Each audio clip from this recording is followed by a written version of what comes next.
Au nord du Burkina Faso, une ville surgit du Sahel en quelques mois à peine. En 6 mois, les tracés de plus de 12 000 logements apparaissent, là où l'on disait le sol inhabitable, tandis que près de 2 millions de déplacés cherchent encore une issue durable. Que révèle, pour eux comme pour vous, le choix d'Ibrahim Traoré de financer cette reconstruction avec l'or national plutôt qu'avec des dettes venues d'ailleurs? S'il est tient, l'idée même de reconstruire sans demander la permission change silencieusement de sens. Ce récit avance une promesse simple mais exigeante: comprendre comment une ville née du sable peut transformer une crise de déplacement en levier de reconstruction durable.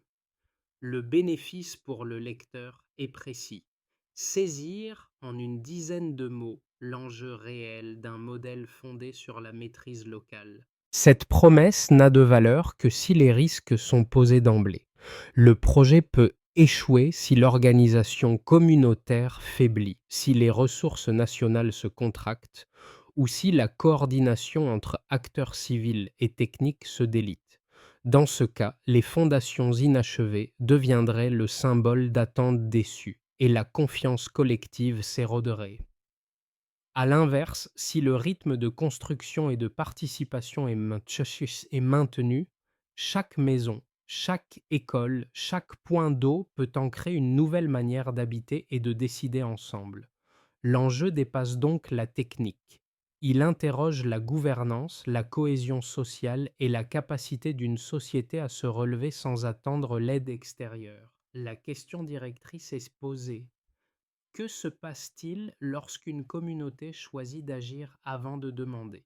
6 mois après la décision initiale, les premières images aériennes révèlent un fait difficile à ignorer.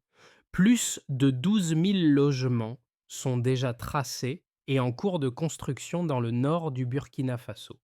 En parallèle, les registres humanitaires rappellent la réalité de départ. Près de 2 millions de personnes déplacées internes cherchent encore un refuge stable. La tension entre ce qui est déjà bâti et l'ampleur de ce qui reste à absorber constitue le point d'entrée du récit. Pour comprendre cette expérience, il faut revenir au point de départ avant l'ouverture du chantier. Des villages vidés par la violence, des villes saturées par l'afflux de familles sans abri, et des camps improvisés où des bâches trouées tenaient lieu de murs. Les organisations humanitaires décrivaient une crise persistante, rythmée par des rapports et des diagnostics répétés. Pourtant, derrière ces analyses, un obstacle revenait sans cesse: la dépendance à des dispositifs extérieurs, souvent lents, fragmentés et incapables de répondre à un déplacement massif et continu. C'est dans cette configuration qu'un choix politique a émergé: considérer les territoires repris aux groupes armés non comme de simples zones tampons, mais comme des espaces de reconstruction civique. Ce renversement transforme une carte militaire en carte civile. Le projet baptisé Ville de la Renaissance est alors conçu comme un chantier strictement national, mobilisant ingénieurs, unités du génie et civils dans une coopération permanente. Les matériaux sont produits sur place, les métaux recyclés alimentent les structures et l'or extrait localement finance les fondations plutôt que des comptes étrangers. Ibrahim Traoré n'intervient pas dans les détails techniques. Il fixe une ligne politique claire: pas de prêts internationaux, pas de consultants extérieurs, pas de sous-traitance étrangère. À mesure que les bâtiments prennent forme, un second déplacement s'opère. Les habitants passent du statut de déplacés à celui de bâtisseurs. La crise humanitaire commence alors à se muer en dynamique de reconstruction sociale. Pour mesurer la portée réelle du chantier, il faut observer celles et ceux qui le portent physiquement, bien avant les discours. Sur une ligne de fondation encore humide, un ancien agriculteur, déplacé après l'attaque de son village, apprend à manier la truelle. Son geste est d'abord hésitant, puis s'affermit lorsque les ingénieurs du génie lui montrent nom, comment aligner une brique pour qu'elle dure. Dans ce mouvement simple, lever, ajustée, posée, se lit une première transformation. Un homme privé de sa terre retrouve une fonction, puis une place. Un peu plus loin, une femme ayant perdu son mari transporte des briques moulées sur place. Elle n'avait jamais travaillé sur un chantier, mais reconnaît désormais la bonne densité d'un mélange et la solidité d'un séchage. L'apprentissage dépasse la technique. Il lui permet d'exister autrement que sous l'étiquette réductrice de veuve déplacée. À proximité, un adolescent orphelin conduit un petit bulldozer sous la supervision d'une équipe mixte. Le bruit de la machine symbolise pour lui la possibilité d'un avenir qui ne soit plus dicté par l'errance. À travers ces trajectoires, le chantier apparaît moins comme un lieu de construction que comme un espace de réapprentissage social. Chacun redécouvre un rôle, une utilité et un réseau d'entraide minimal, indispensable pour recréer de la cohésion dès les premières semaines. Dans ce cadre, Ibrahim Traoré ne s'impose pas comme un chef d'orchestre omniprésent, mais comme celui qui a ouvert l'espace politique permettant cette implication directe. Le sens est clair, la stabilité commence lorsque les habitants deviennent acteurs de leur propre reconstruction. Avant le chantier, la logique dominante était celle de la surveillance et de la protection. Après la décision, une autre dynamique s'impose. Reconstruire pour stabiliser. Au début de la saison des pluies, les unités du génie reçoivent l'ordre de se mobiliser. Ce moment marque un basculement net, car il substitue aux patrouilles armées une organisation tournée vers l'ingénierie et la planification. Les premiers bulldozers avancent sur des zones autrefois disputées, cette fois escortés par des plans et des calendriers. Le déclencheur est discret, mais ses effets sont immédiats. Le territoire change de fonction. Dans les jours suivants, les fondations d'un quartier pilote sont posées selon une méthode rigoureuse. Les équipes du génie creusent des canaux d'irrigation pour prévenir les inondations futures. Des groupes civils préparent des modules scolaires à partir de matériaux locaux recyclés. Les convois quotidiens assurent un flux constant de ciment, d'outils, de panneaux solaires et d'équipements hydrauliques. Cette régularité permet au chantier de maintenir sa cadence malgré les contraintes climatiques. Peu à peu, une impression s'impose. La ville ne se prépare pas, elle se lève en direct. À mesure que les bâtiments prennent forme, un second mouvement apparaît. Les familles déplacées cessent d'être de simples observatrices. Elles se portent volontaires, demandent à apprendre, à participer, à rester. Le statut change, le bénéficiaire devient contributeur. Cette implication transforme le chantier en espace communautaire, où la reconstruction matérielle s'accompagne d'une reconstruction des liens sociaux. Les tâches se répartissent, les horaires se coordonnent, et une discipline collective se met en place sans formalisme excessif. La phase suivante est celle que les habitants appellent le moment où tout devient visible. Les images filmées par drone commencent à circuler sur les réseaux locaux. On y distingue des rangées de toits rouges, des colonnes de béton alignées et un maillage électrique en cours d'installation. Ces images, traduites et relayées par la diaspora, produisent un effet psychologique fort. Le projet cesse d'être abstrait. Il devient mesurable, vérifiable, presque tangible. Cette visibilité entraîne un afflux de nouvelles demandes de participation. Le crescendo intervient avec l'ouverture de la première école. L'édifice est modeste, briques apparentes, fenêtres simples, toiture ventilée. Pourtant, sa portée symbolique dépasse largement sa taille. C'est la première structure éducative construite par les habitants réinstallés eux-mêmes. Des enfants qui vivaient sous des bâches y entrent pour la première fois. Un ancien murmure alors que son petit-fils naîtra ici et non ailleurs. Cette phrase circule car elle résume le basculement en cours. À partir de là, le chantier devient un système. Les ministères synchronisent leurs interventions, les ingénieurs déploient les installations solaires et les agronomes organisent des ceintures agricoles périphériques. Au centre de cette séquence, Ibrahim Traoré joue un rôle de garant politique. Il rappelle sans cesse la règle fondatrice. Pas de prêts étrangers, pas de sous-traitance internationale. Cette cohérence empêche la dilution des objectifs. Les effets se prolongent en silence.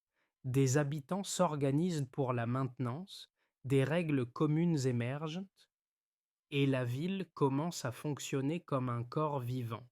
Le point de départ est clair et lourd. Près de 2 millions de personnes déplacées internes, privées d'un accès stable à l'eau, à un abri durable et à des services essentiels. Le changement, encore partiel mais déjà mesurable, apparaît lorsque l'on observe ce que le chantier a déjà produit. Poser ces deux repères côte à côte ne sert pas à proclamer une victoire, mais à évaluer une capacité, celle de transformer une pression humanitaire massive en dynamique organisée. Le premier indicateur reste ce volume de personnes déplacées. Il rappelle l'ampleur du défi social avant toute intervention matérielle. Ce chiffre n'est pas un symbole rhétorique. Il fixe la ligne de départ à partir de laquelle toute décision doit produire des effets concrets et rapides. Sans ce rappel, les avancées visibles risqueraient d'être surestimées. Le deuxième indicateur marque le changement. Plus de 12 000 logements tracés et construits en 6 mois, avec accès à l'électricité, à l'eau et à des équipements de base. Pris isolément, ce nombre peut sembler modeste au regard de la crise, mais replacé dans la contrainte choisie, absence de prêts internationaux et financement par ressources nationales, il devient révélateur. Il mesure une capacité locale à maintenir une cadence régulière sans dépendre de décaissements extérieurs, ni de chaînes de décision longues. Le troisième indicateur éclaire la dimension économique. Plus de 4 000 emplois créés autour du chantier, dont environ la moitié occupés par d'anciens déplacés. La portée de ce chiffre n'est pas seulement quantitative. Il indique un basculement de statut.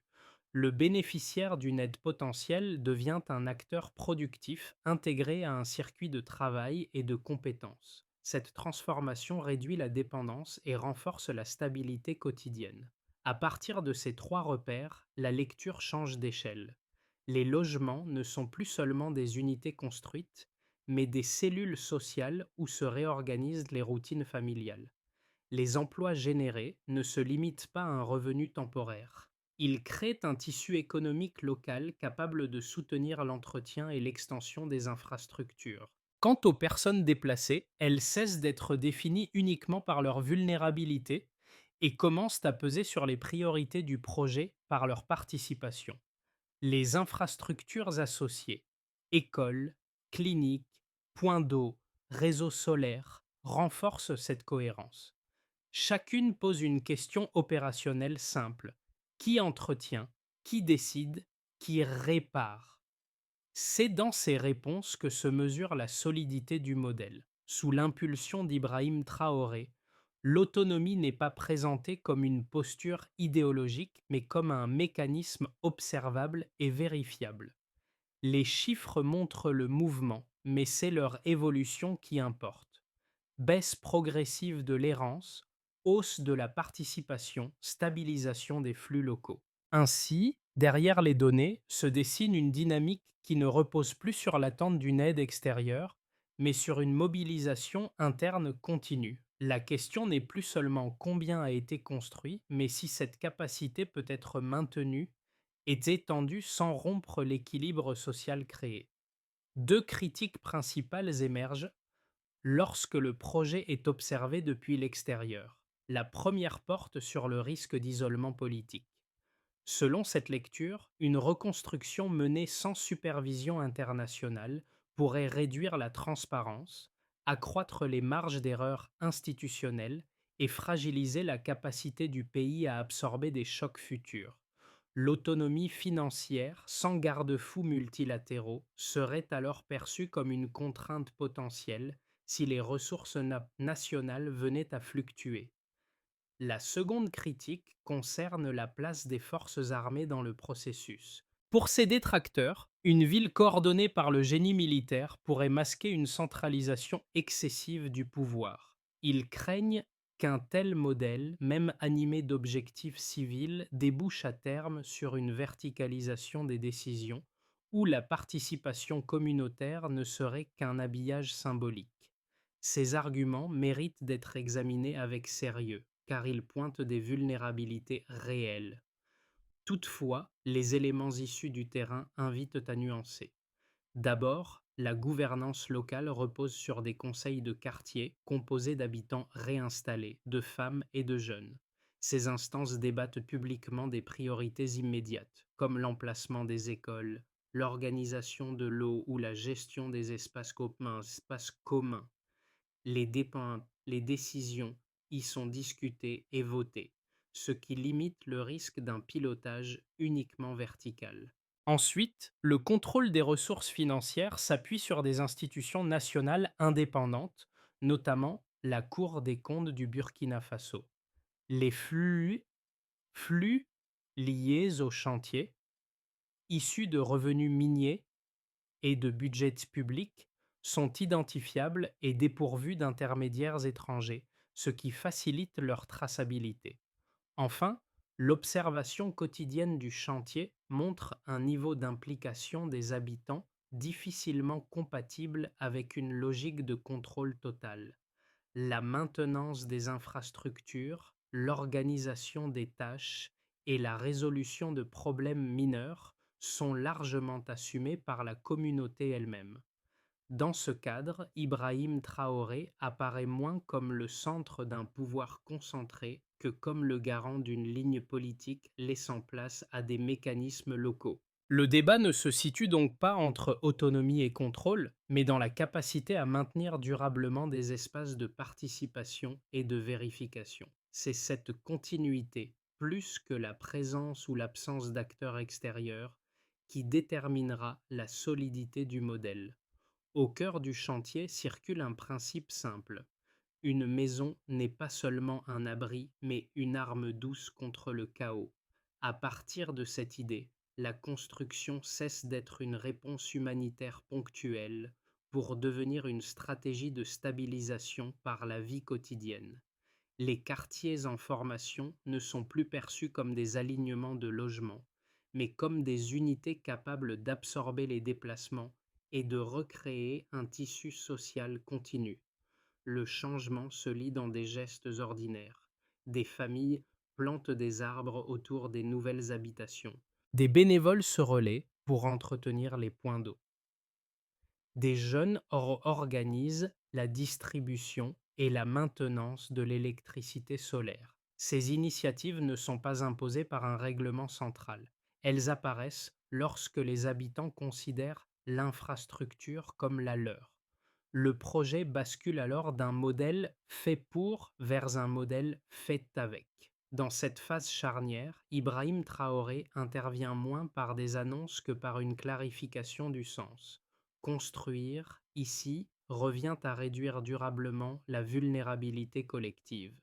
Le risque principal change de nature. Il ne s'agit plus seulement d'un manque de matériaux ou de financement, mais d'une éventuelle perte d'engagement. Le cœur du modèle devient visible. La solidité dépend moins du béton que de la capacité des habitants à maintenir, ensemble, les règles et les usages qu'ils ont contribué à créer. Les effets du projet apparaissent clairement lorsqu'on les observe à travers quatre groupes distincts. L'État, les acteurs économiques nationaux, les familles réinstallées et l'environnement régional sahélien. Chacun absorbe la transformation selon son propre rythme, mais l'ensemble dessine une dynamique cohérente. Pour l'État, la première conséquence est une reconquête de légitimité opérationnelle. Les administrations, les équipes techniques et les unités du génie travaillent dans un même cadre, au contact direct des populations. Cette proximité transforme la perception du service public. La décision politique ne se limite plus à une déclaration. Elle se matérialise dans des infrastructures visibles et entretenues. La confiance ne naît pas d'un discours, mais d'une présence répétée et fonctionnelle. Dans ce contexte, l'État cesse d'apparaître comme un acteur lointain pour redevenir un interlocuteur concret. Du côté des entreprises nationales, le chantier agit comme un accélérateur. Les ateliers de briques, les petites fonderies et les unités liées à l'énergie solaire fonctionnent à plein régime. Le choix de limiter les importations favorise la circulation interne de la valeur et renforce les capacités locales. Les entreprises apprennent à travailler selon des standards communs, à respecter des calendriers et à coopérer horizontalement.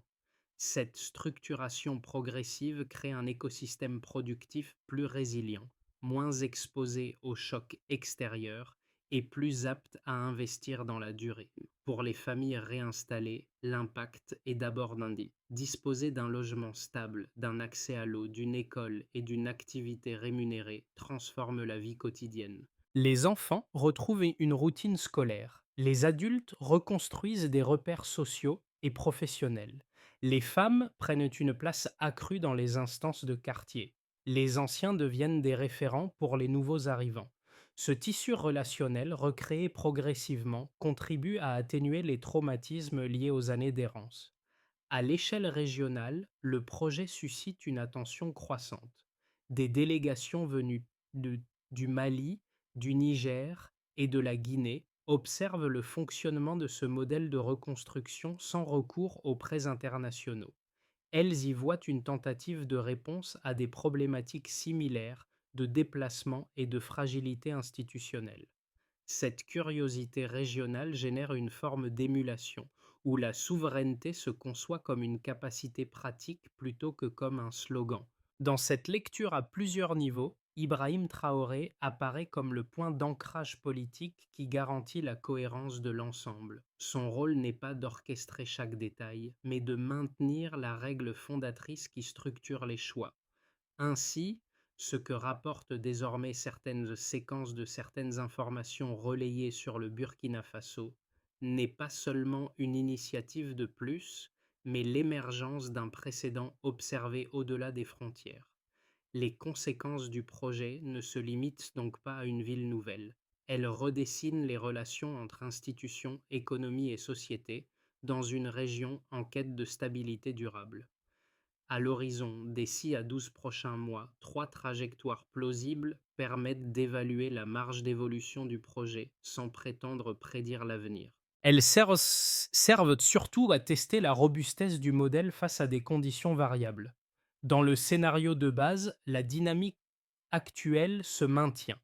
Si la coordination entre acteurs civils, techniques et communautaires reste stable, alors la ville de la Renaissance poursuit une croissance contrôlée. Les logements déjà livrés constituent un socle opérationnel, tandis que les services essentiels, écoles, des points d'eau, énergie solaire, s'étendent par modules successifs. Le risque principal n'est pas l'arrêt brutal, mais l'érosion progressive du rythme. Retardage logistique, fatigue organisationnelle ou baisse de participation aux instances locales. Dans ce cadre, la continuité devient l'indicateur clé de succès. Le scénario optimiste suppose un renforcement des mécanismes de transparence et de participation. Si les audits réguliers sont publiés et compris par les habitants, alors la confiance collective s'accumule. Cette confiance peut attirer davantage de volontaires, structurer des équipes locales de maintenance et réduire la dépendance à une coordination centrale. À ce stade, l'expérience commence à être lue au-delà de ses frontières. Certaines analyses et certaines interviews d'Ibrahim Traoré ne portent plus seulement sur la décision politique initiale, mais sur les règles concrètes qui rendent la participation durable. L'initiative devient alors une référence opérationnelle pour d'autres territoires confrontés à des défis similaires. Le scénario défavorable repose sur une série de fragilités cumulées. Si les revenus nationaux se contractent, si la coordination se fragmente ou si l'engagement communautaire faiblit, alors le rythme de construction ralentit. Les infrastructures déjà en place jouent un rôle d'amortisseur, mais leur entretien devient plus difficile. Dans ce cas, le projet ne s'effondre pas nécessairement, mais il perd de sa capacité transformatrice. Les quartiers s'y fonctionnent sans toutefois générer l'élan social initial. Dans les trois scénarios, un principe demeure constant. La viabilité du modèle dépend moins du volume construit que de la persistance des mécanismes participatifs. C'est cette logique, plus que la vitesse ou la taille du chantier, qui déterminera si l'initiative portée par Ibrahim Traoré s'inscrit dans la durée ou reste une expérimentation limitée. Comprendre la ville de la Renaissance, c'est aussi modifier le regard porté sur un pays trop souvent réduit à des titres alarmistes. Les expressions qui circulent dans l'actualité, les recherches autour d'Ibrahim Traoré au Burkina Faso ou certaines séquences de certaines informations relayées sur le Burkina Faso renvoient fréquemment à des débats politiques ou sécuritaires. Ici, ces mêmes mots prennent un sens différent car ils se traduisent par des transformations visibles dans la vie quotidienne. Une école qui ouvre, un point d'eau entretenu, une réunion de quartier qui décide d'un usage commun. Pour un observateur extérieur, l'enjeu est double. Il s'agit d'abord de dépasser une vision figée du Burkina Faso, souvent associée à la fragilité institutionnelle, pour voir comment des mécanismes concrets peuvent produire de la stabilité. Il s'agit ensuite de comprendre que la reconstruction ne se joue pas uniquement à l'échelle des grandes décisions, mais dans la répétition de gestes ordinaires. Chaque entretien, chaque discussion collective, chaque réparation mineure contribue à maintenir l'équilibre fragile construit par le chantier. Cette perspective ouvre un espace de réflexion personnelle. Le projet n'invite pas à comparer des contextes incomparables, mais à identifier des principes transférables. La clarté des règles, la participation réelle, la capacité à mesurer les effets dans le temps. Pour certains lecteurs, l'intérêt portera sur la gouvernance locale. Pour d'autres, sur la manière dont une communauté retrouve des repères après une période de rupture.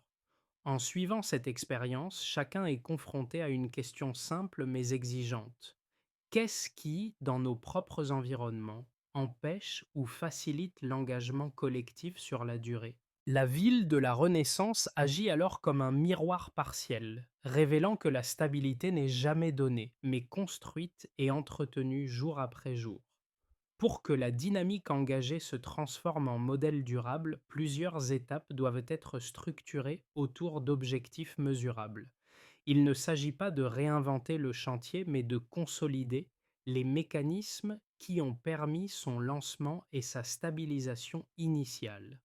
La première étape consiste à faire des 12 000 logements déjà construits un référentiel opérationnel.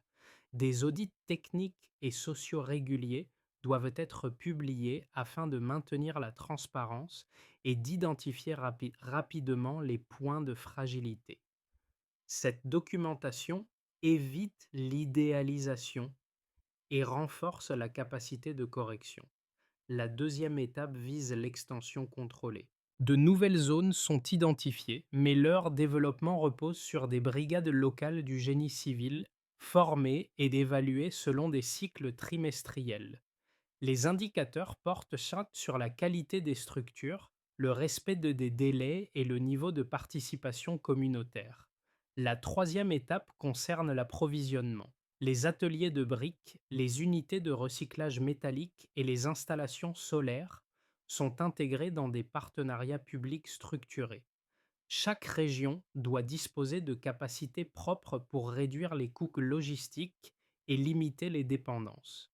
La quatrième étape renforce la gouvernance de proximité. Les conseils de quartier deviennent des relais institutionnels permanents chargés de la médiation, de la formation et de la gestion des ressources communes. Leurs décisions restent publiques et évaluées selon leur impact réel. Enfin, une grille d'évaluation transversale est mise en place autour de 6 indicateurs: logement, éducation, santé, emploi, sécurité et cohésion sociale. Sous l'impulsion d'Ibrahim Traoré, cette feuille de route traduit un principe politique en processus vérifiable. Elle conditionne la capacité du projet à dépasser le statut d'expérience ponctuelle pour devenir un cadre reproductible. Lorsque l'on revient aux figures rencontrées au début du récit, l'agriculteur devenu maçon, la femme qui transporte les briques, l'adolescent aux commandes du bulldozer, la portée du chantier se clarifie sans discours abstrait. Chacun d'eux incarne un déplacement silencieux, plus profond que celui des corps, le passage de la survie à la participation. Toutes ces trajectoires ne racontent pas un miracle, mais une recomposition patiente des rôles sociaux, où l'utilité retrouvée devient une forme de réparation. Dans ce contexte, Ibrahim Traoré apparaît moins comme un héros central que comme un catalyseur. Son choix de fixer une ligne politique nette, sans d'aides extérieures ni médiations internationales, ouvre un espace où d'autres peuvent agir. Mais ce sont les gestes répétés des habitants qui donnent chair à cette orientation. Chaque mur posé, chaque arbre planté, chaque classe ouverte inscrit une continuité nouvelle dans un quotidien longtemps marqué par l'incertitude. À la tombée du jour, lorsque les toits rouges se teintent d'ocre, les voix qui montent des ruelles racontent la même conviction discrète. Un avenir cesse d'être abstrait lorsqu'il devient habitable. La phrase qui s'impose, simple et tenace, résume l'essentiel. Une maison peut reconstruire plus qu'un abri. Elle peut reconstruire une confiance collective. La ville de la Renaissance n'est plus seulement un chantier ni un symbole politique.